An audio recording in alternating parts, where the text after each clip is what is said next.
I want to talk briefly about dietary proteins, or the proteins that are in the foods we eat.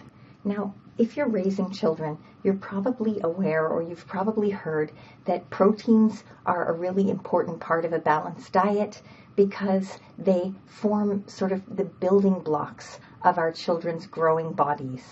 And an example of that is the fact that protein makes up a large portion of the muscle in our children's bodies and our own. But proteins also play a whole bunch of other important roles in our bodies and our children's bodies. So for example, when we get sick, our immune system is activated, and I don't know why my mother used to always make me wear a scarf when I had a cold, but so immune function, proteins are a very important part of that whole system. And then proteins act as transporters in a variety of different roles in the body.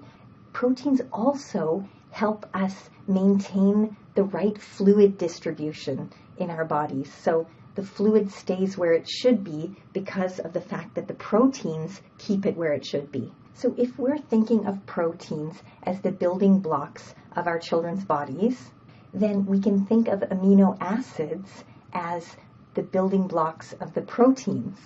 There are 20 different kinds of amino acids, and we can actually make a lot of them, but there are 9 of them we call essential because we have to get these 9 from the foods that we eat. Foods that are rich in protein, you probably already know a lot of these, but usually the first thing we think of are animal sources of protein, things like eggs and chicken, red meat, and fish. Dairy products are also a good source of protein, things like milk and cheese and yogurt.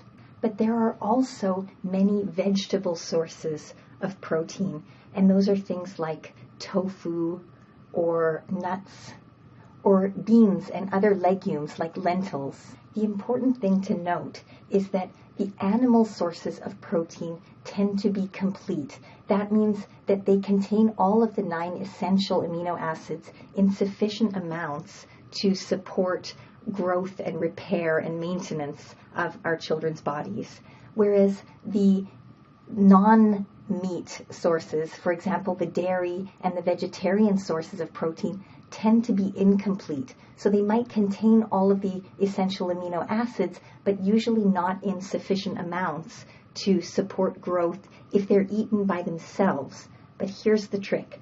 If you combine vegetarian sources of protein with other foods, then you can end up with a meal that provides a complete set of amino acids.